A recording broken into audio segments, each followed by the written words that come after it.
welcome to this review of Caliber Premium Canadian Whiskey. A smooth and mellow blend from our master distillers. Well, that's what it says on this plastic bottle, 750 milliliter bottle, which they describe as a traveler bottle. Canadian whiskey with natural flavors, 80 proof. Bottled by IWA Distilling Company Limited in the British Commonwealth method, Louisville, Kentucky. Okay, it's got the crown and side-by-side maple leaves. If you want to look at it like that, leaves.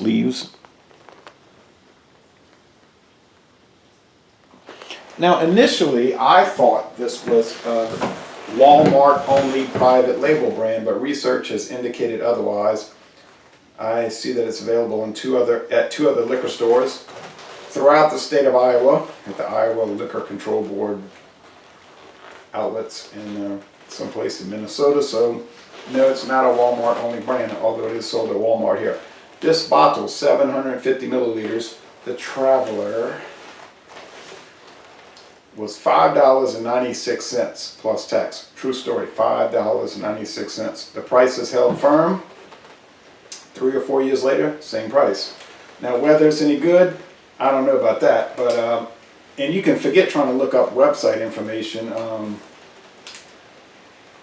All they say on the Iowa Liquor Control Board is a solid Canadian whiskey, perfect for mixed drinks. Now, where did that come from? More than likely it was a sales sheet from Sazerac, but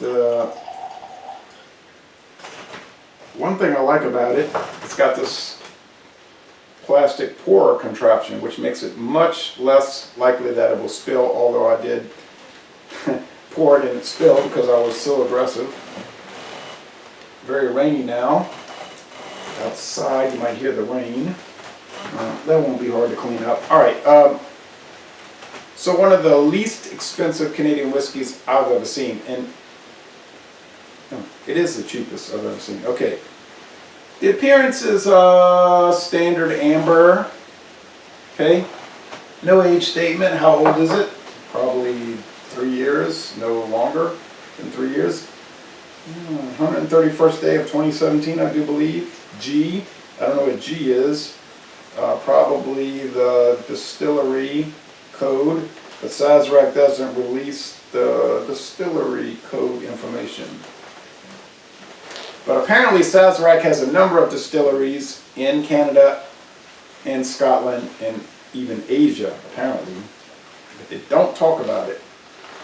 We know about their distilleries that they showcase. They offer tours at Barton 1792 Distillery in Bardstown, Kentucky. They offer tours at the Buffalo Trace Distillery in Frankfort, Kentucky, and in the one in Virginia, their craft distillery out there. It's very small. But other ones they're very secretive about. Okay, well, I've never had this before. This is the first video review for this Canadian blended whiskey in the world. Okay, how long has it been on the market? I couldn't find out anything about this product, okay? It's a mystery. And they make Caliber vodka, Caliber gin, Caliber spiced rum. It's a whole line of stuff. And the origin of it, I don't know. It's sort of like Skull vodka, Skull rum, Skull down the line, or Fleischmann's. It's there. You buy it. You might hate it, you might like it, I don't know. It just exists. Okay, I was expecting that it was going to smell just like Canadian Limited or Rich and Rare, but it does not. It's in the ballpark, but it's got a fuller, wide range grain.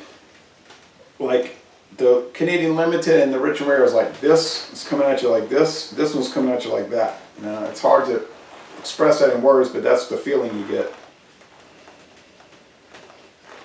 Yeah, it has the flavorings, which are, according to the law of the Dominion of Canada, what?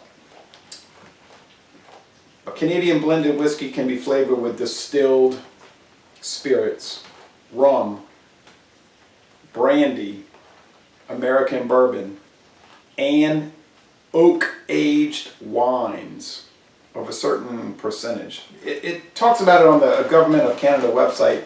You could just Google or Yahoo or whatever, Bing it. It'll say, you type in a Canadian Government of Canada liquor regulations. It'll come up. It'll link you to the Canada.gov site. It's very specific.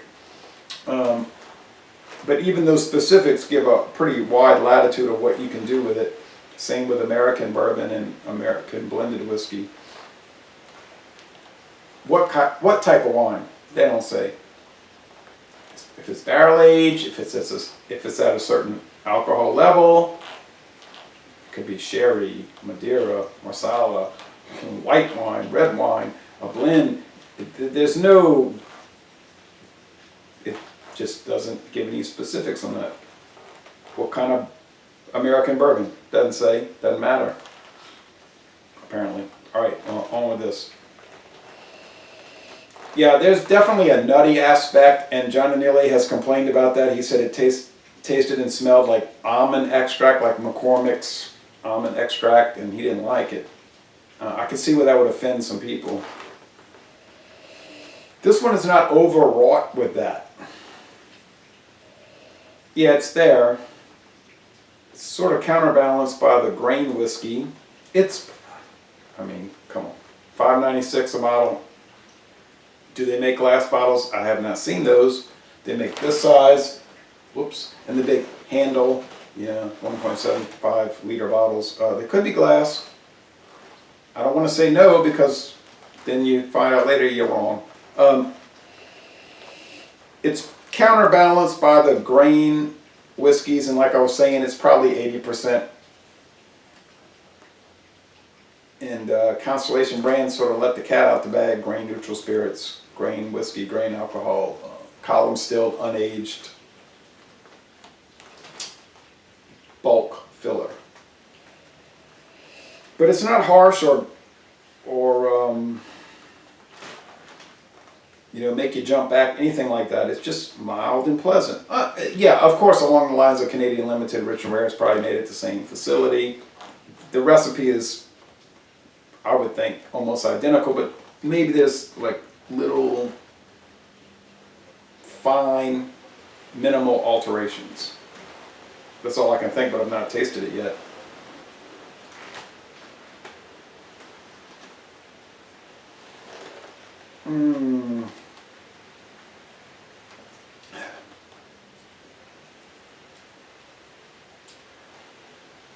If it's not the same as Canadian Limited and Rich and Rare, it's 96% the same. You know what I mean? It could just be the most minute variation. Although this does seem to have a little bit more of a cleaner water flavor. Like the glacial water they talk about all the time in Northern Ontario, the glacial water. It does seem to have a little bit of that. Now, this seems to sell, I keep saying seems because that's what I have to go on, conjecture.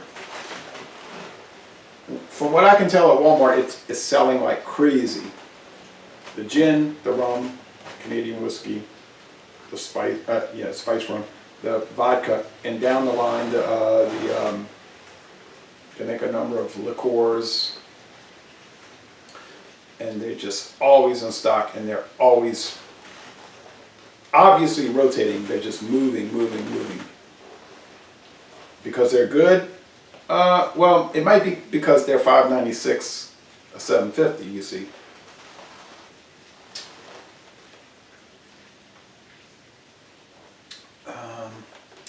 Mouthfeel is medium, light, lower medium. Let's call it lower medium.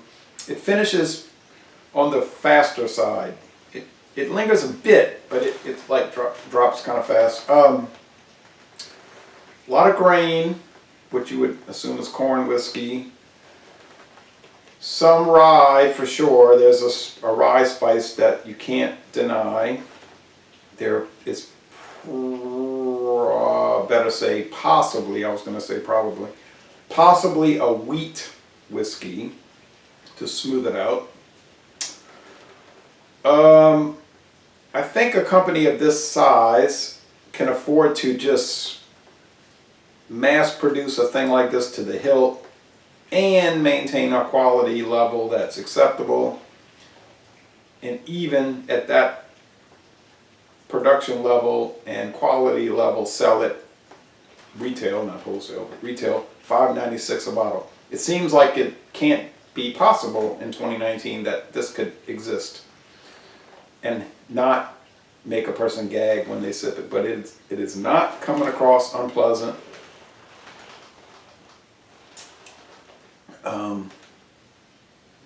It's a stereotypical Canadian blended whiskey, and that might really appeal to you, and it might make other people just enraged and super aggressive towards this video, because I noticed with Canadian whiskey, it's a flashpoint product. Some people just hate it, and if you say Canadian whiskey, they just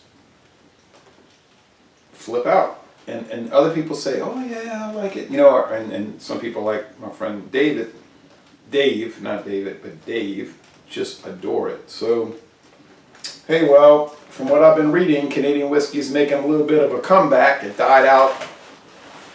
We should not say died out. Died down in popularity in the 90s. But like some of the old distillers said, they told the young people coming into the industry, look, gotta wait it out. These things go cyclical. They can remember back in the 60s when bourbon was like,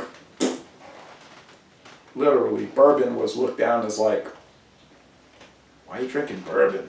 Why don't you drink something good? And now people would say, crazy? So,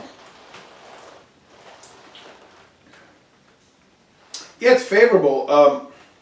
It's a nice nutty aroma and flavor, but it's not overdone. It doesn't taste like artificial. It's not artificial, it's natural flavors. And it's like they were measured in their application of the up to 9-point-something%, whatever the law allows, addition of those flavorings. And as hard as it is to believe, and I was expecting the worst, I'm not getting the worst, far from it. I would have to go with a I hate to even give these scores out on a thing like this, but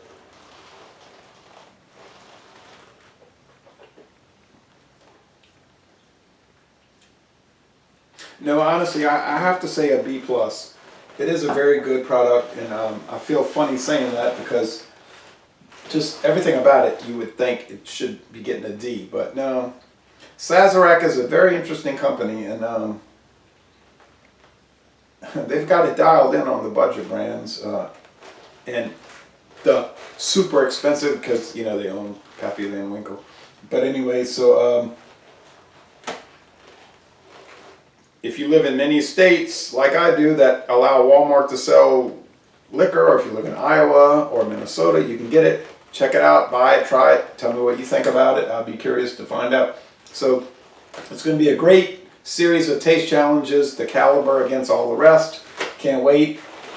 Yeah, it's another Sazerac item. This is from Rebel Spirits, which is a shadowy company, from what I can tell. And I just threw that in there for aesthetic value. Thanks for watching this video production.